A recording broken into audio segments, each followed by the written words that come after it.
Very good. So thank you all for having me. I will first start with a short introduction and also share a bit history, a bit experience I have from the past, because it perfectly aligns with the topic today, simplify to amplify. So I'm Jan-Cornell van Ekris, Managing Director of Boltrics, a software company based in the Netherlands. And talking about the history, actually I was for 10 years a mechanical engineer before I entered the IT industry back in 2002. And maybe I was a bit naive, but I thought, okay, start working for a software company. They make their money with selling software. That was my expectation. But then I became a consultant. And then I became aware of the fact that, of course, software companies are delivering software, but they make their money with billable hours. So I, as a consultant, was measured on billable hours. And my bonus was related to billable hours. So I have to be your friend. When I go into your offices, I have to be your friend. And then if I am your friend, then you pay my hours. So that is why I was actually pressed to say yes if you ask something to me. But that's not always good. Because I saw that during the years it ends up in customized solutions because of doing a lot of customizations which are probably not needed. And therefore customers end up in difficult implementations, going over budget, over time, all that kind of things. So that is actually why we started back in 2010, our company in the Netherlands, focusing on delivering more value to more customers in less time. And that also resonates a bit to the topic of today. So that is where I want to talk to you about what we have seen.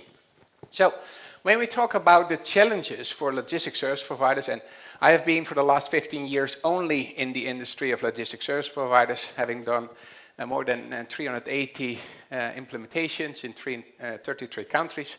So what we see as challenges is actually first, complex IT. So as a result of the way of working, you end up in complex IT. Maybe multiple solutions, one for WMS, one for TMS, one for freight forwarding, because that are the primary business processes of a logistics service provider. But also highly customized, and that is also which is holding you back to go to latest technology. The second challenge is labor shortage, because we all know that you face problems in your logistic operations with labor shortage, but also from an IT perspective. So, and that could be a reason which is holding you back from migrating to latest technology, and that also relates to more demanding customers. Customers are more demanding. They ask you to provide real-time information, more information, but also on latest technology. So, and then we come to digital transformation. So we see a lot of a big push to digital transformation, because in nowadays high-speed world with continuous changes, you have to migrate to digital solutions to be able to serve your customers in the right way. So digital transformation is also a very important part, looking also to the speed of innovation which is coming to us. So these are the top four. If we look then to nowadays world, and that is also what was mentioned earlier today, this morning. So what are the biggest challenges towards the future, also for probably your children, is AI, is constant change. So you have to embrace. So AI is very important to keep an eye on. And sometimes when our customers are asking, okay, is AI relevant? Then I actually say yes, a big yes, but also a no. Because it's partly yes, partly no. And to explain that a bit, is that I divide normally three areas of AI, three types. Personal AI, hybrid AI, and embedded AI. So what do I mean with that? Personal AI is what you see today with ChatGPT, Gemini, Grok, Perplexity, etc. So you can use them for making notes during a meeting, summarize it, making presentations, etc. So that is where AI is very useful for, and I would say try it, work with it, because it also gives you a better understanding to how today's world works, but even more important, how the future works. So for personal AI, the big yes.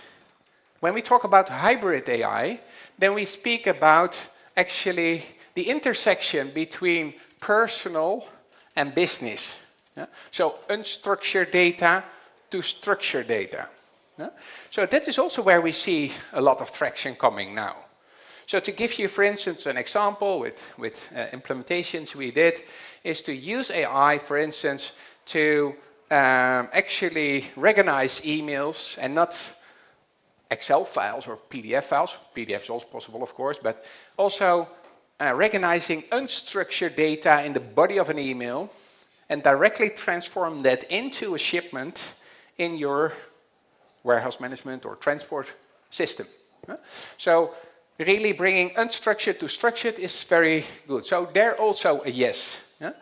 But if you look to embedded AI, talking about AI embedded in your business process to, for instance, optimize driving routes in the warehouse or your trucks on the road, there it becomes much more difficult because actually AI is like a brain. It's not a calculator. You can ask AI to use a calculator to do the math, but AI itself is not a calculator. So that is why if you ask AI something, and today you ask the same, you will probably get another answer. So in business processes, if you want to be a bit predictable, that's not that nice. So that is where we see that AI, at this moment, we see it as not mature enough to really spend a lot of time to dive into that now. But the first two parts, absolutely interesting, I think. So the second thing is security, and that's also a very important thing, because with the high speed of innovations, digital transformation, security, hacking, and that kind of things becomes also a very important part. And even if you say that is for others, for me, it's not that important because I will not be hacked. Even if you think that's the case, then NIS2 is also coming to you. NIS2 is coming from the European government, and it is pushed to local countries, and local countries have the obligation to include it in their local law, that you have to be compliant. And depending the business you do, you have to comply less or more, or it is more strict or less strict. But today, we have a lot of transport companies in this room. And transport is qualified as essential within NIS2. But even if you are food supplying, then you're already important. So that means that they will qualify you. Okay, what kind of organization are you? What kind of obligations you then have? And what is then the responsibility you have within the supply chain? And of course, I also don't like being very busy with security, but it is mandatory to do this and to be compliant. And if you are essential and you're not compliant of this, you will get a fine of 10 million euro or 2% of your global revenue. Or if you are important, qualified as important, it is, I think, 7 million or 1.4% of your global revenue.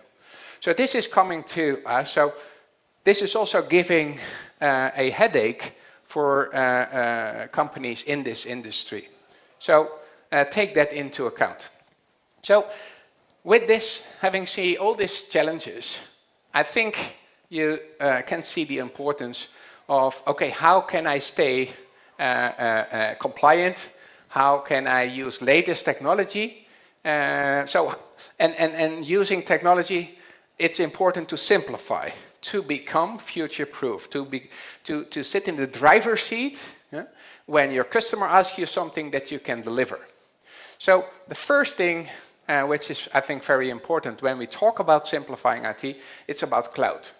Going to cloud is a very important thing. It's not only said by us, but for instance, if you look to the consultancy firms such as PwC, they're expecting that 82% of companies in the next 3 years will move to cloud. And it all has to do, it all has to do with variables, reducing variables. So when we started our company back in 2010, on-prem was common. But if you work on-prem, you have much more variables. You have to maintain your hardware, your backups, and all that kind of things. Your security, everything what is in place, you have to manage it yourself. So in today's world and in the future, there's no time for doing so.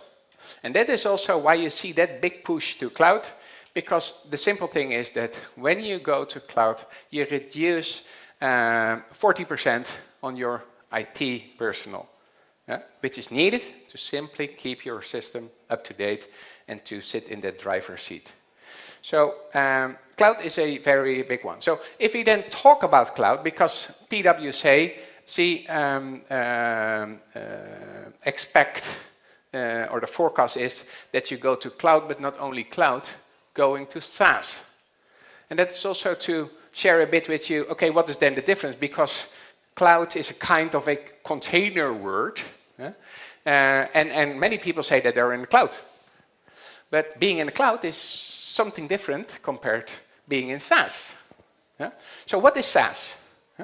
Then we start with cloud as defining IaaS, PaaS, and SaaS. So that are the biggest topics. So when we talk about IaaS, then we see that the service, the storage, the networking, etc., is managed by a cloud provider.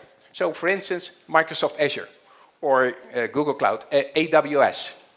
So that kind. So managing the service, the storage, and the networking. So that's IaaS. The second thing is PaaS. So you see the line goes a bit up. Because besides servers, storage, networking, also the platform is managed. What do we mean with platform? Tools on the server, storage, networking. For instance, with Microsoft Azure using certain apps, logic apps or whatever. So that is, or eventually a power platform, that kind of things. So that is what is then managed by the IaaS, or in this case, PaaS provider. So when we talk about SaaS, you really see that and server, storage, networking, and platform, and application are managed by the provider. So in this case, for instance, talking about ERP, Microsoft Dynamics 365 Business Central is, for instance, a ERP system which is completely managed by Microsoft, and then you can use it as a service. But this is, you then have a SaaS solution. The next problem is that that is a generic solution. And you have customers, you are in the logistics industry, and maybe an ERP system is not fit for purpose. So then you have to do a lot of customizations to make it fit for public warehousing, transport, freight forwarding, that kind of things. So that is why the next big thing is industry cloud solutions. So not only cloud, not only SaaS, but industry cloud solutions. So that's also where it was actually not PwC, but Gartner expects that there is also a high push to industry cloud solutions. Industry means ERP, for instance, plus WMS, TMS, freight forwarding, included in one solution. Because if you talk about simplifying, you should look if you can integrate it into one solution, because then you don't have to maintain separate solutions, have to integrate it to each other. If one updates, you have problems with the other because the integration is not longer working. So all that kind of things. So that is why Gartner forecasted that they foresee that in the future, only 4 or 5 industry cloud solutions will exist. and they predict Google, Amazon, AWS, Oracle, Microsoft, and probably IBM. So that is their prediction. So that it is not only that you have your SaaS generic solution managed by such a at-scale provider, but also your industry cloud solution. So coming back to the picture I'd used before, you then have IaaS, PaaS, SaaS, and now you have this orange part included, so the industry-specific functionality included in the solution managed by one of these big tech companies. So that is about technology. Then the second thing is that, okay, even if you have a industry cloud solution, if it is standard, then you maybe have a problem with some requirements your customers have, because you have multiple different customers with very specific. So flexibility is very important. In the past, we had software systems with predefined business processes. But nowadays, and then you have to have a lot of customization if you want to change something. So that is why there was a big push to workflow-based solutions. And of course, that's good, but you can end up in unlimited workflows. Yeah? And then you get the same kind of issue as with highly customized solutions, that it is not longer to follow all new changes in technology. The other thing is that it is very important to have an open system, because of the digital transformation, integrating the complete supply chain is very important. Your customers are asking you to integrate with other parties. So that is also a very important thing. So now we talked about cloud, we talked about flexibility, we talked about openness to connect with the outside world. But the next thing is, as I already mentioned, when you start doing unlimited workflows, then you can also end up spending a lot of time in things which are maybe not really add value. So there is this important to use industry best practices. Yeah? So if you're doing warehousing, for sure, 80–90% is the same as what the others are doing. And of course you have some flavors, e-fulfillment, more focused on cross-docking or whatever. Yeah. But 89 or more percentage is the same as what the others are doing.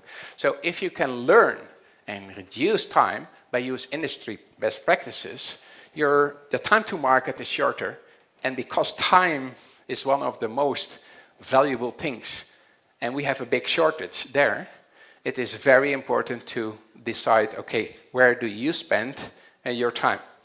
So that's also talking about the integrations with systems together. Of course, there are a lot of systems also on the market which can support you with integration, but also there, look for packaged integrations which can reduce integration lead times from months to weeks to days to actually hours. Huh? So package integrations. So I want to close off a bit with giving you an advice with the questions you could ask if you start evaluating a new solution to implement in your company. I think there are a couple of questions you should ask your vendor. And then you can decide if that vendor fits with what you want to do, yes or no. So the first question is it an industry SaaS solution? And it can be the situation that you're not choosing for an industry SaaS solution. The only thing, what is important to keep in mind, that if you choose for an industry SaaS solution, the future is more easy to embrace and to adopt. Because all is managed in that industry SaaS solution. So you don't have the difficulties of combining multiple or integrating multiple products, looking to specific architectures of different systems, because that is a bit the issue if you have different systems with different architectures. You have, when you do the integration, you always have to take into account the limitations of each individual system, and that means that an integration is normally on the lowest level from one of the two parties. Yeah? So that is why it is that big advantage if you have an industry standard solution all on the same platform, same technology, easier. So is the solution workflow driven? That's the first question, important to ask, because then you know if you are flexible or less flexible.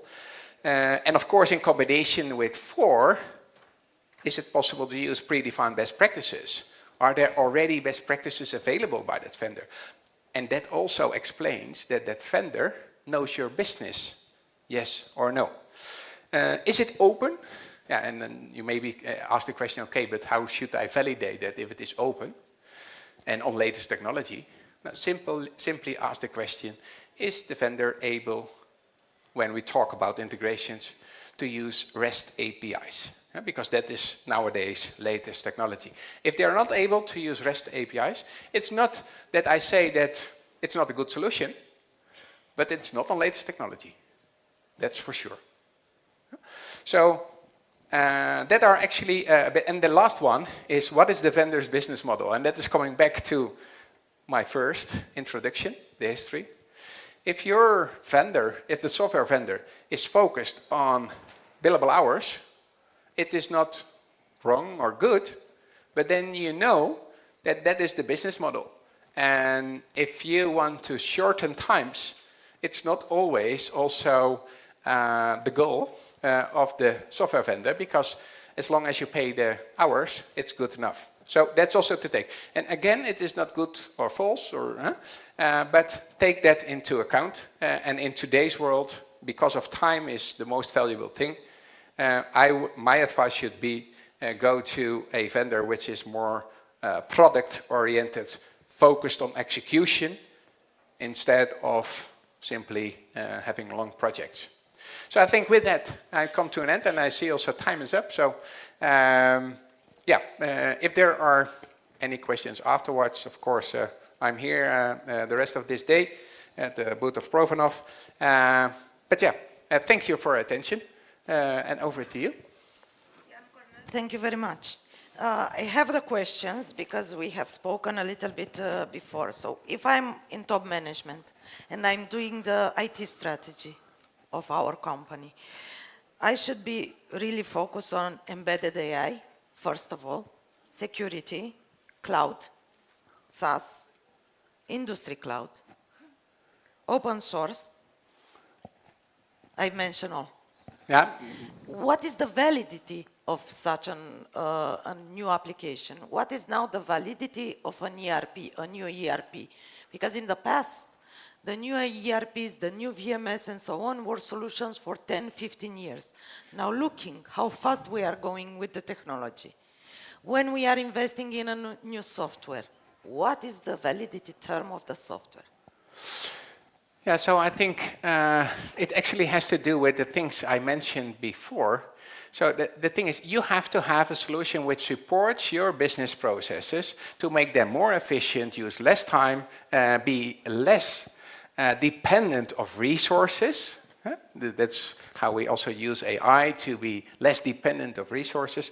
So you should validate, if you have to choose in what directions you go, that you have a solution which is able to tackle that changes today, but even more important, how can it tackle the changes which will come to us in the coming years? And that is why we say, okay, it's important to be based on platforms which are future-proof. And that is why Gartner says, okay, these 5 big tech providers, you know for sure that they will exist in the future and that they will continuously develop solutions towards the future. So then you have the possibility to use that. And the second thing there is not only the technology, but also having partners where you work with, which can assist you to use that technology in the right way, which are actually making complex things simple for you to adopt. Thank you very much. And we actually, correct me if I'm wrong, so we are heading towards also a subscription-based system, Yeah. more than a down payment for a new, right? Yeah. Okay. Because, yeah, as Christina said, we see that systems that we think today are actual, they become obsolete in 2-3 years, and we don't need them. 2-3 No. weeks. 3 days, actually, now. Yeah. Yeah, there's a lot of questions that we can have for you, but you can sit, because it's a tough one. You can sit. Okay. Now, I'm trying to get a bit out of your presentation. So yesterday when we came, then you were dead tired here. You got us in the room. You told us that you came from Morocco. Yes, that's correct. We all heard in the last, months that Morocco, it's the new heaven for logistics, for automotive, for a lot of things. You've been there, maybe as, searching for some customers or see if there is any potential. What do you see there? Billing the hours. Billing hours. What do you see there in Morocco as their country strategy? Because you've been in the room earlier when we discussed with Mr. Nazare and so on. What's the strategy? And let's try to be short because our next guest will miss the train. So. Yeah, of course. So the first thing is that I'm always looking to heavens. Yeah? So that is why I was in Morocco. Now the thing is that what you see is that, and I simply look to the market, what is happening, because I don't think that I'm that smart to predict everything. But I look what other parties are doing. And what I see is that at the moment, a lot of companies which are active in investment firms, mergers and acquisitions, etc., are doing investments nowadays in Africa. Yeah? So not only in Morocco, but also in Kenya, Ethiopia, partly also South Africa, but that is a bit more unstable. But that is what you see happening. Yeah. And what we also see is that when you look to transport and also to sea freight, we have a lot of customers also in sea freight. You also see that the port of Tanger is also growing very fast. But that is not something alone. So automotive is going there big. It becomes big there. But what we also see is that, and that is, I think, a bit typical for Morocco compared to other countries in Africa, is that the government in Morocco really decides that they want to be the logistics hub in Africa, towards Africa. So we consider Romania being the other countries in Africa, because we are like that. So, but that is, they made that decision. And what we see over the past years is that there is a lot of building, infrastructure, etc. But also from the government, they do a lot of investments in universities, in technology, etc. So they are preparing for the future, not like us here, we are preparing for the past. I would not say that. Yeah, we are a bit sarcastic here in Romania in the last weeks, but... No, but this is, the thing is that the same way as I see opportunities in Africa and in Morocco, there's also a reason that I'm here. Yeah? And that is because I see opportunities in Romania as well. I also see opportunities in Poland, and that's also what you saw this morning with the Trans-EU presentation. If you look to the numbers, to the transport, you see that I think there is a bright future. And the thing is, I think why it is really bright is I see a lot of logistics service providers here in Romania, I think, which have enough to do. Yeah. So, and the downside having enough to do and making enough money is that you don't look to the future, yeah? Because you're only busy with today's business. But it is about the future, yeah? Where you make there the difference. That is, you have to think long term. And I think we can help with that, and that is why we're here. Thank you very much. Thank you very much. Thank you. Really good. Thank you. Thank you very much. Jana, I will ask you please to hurry up there to exchange the... Yeah.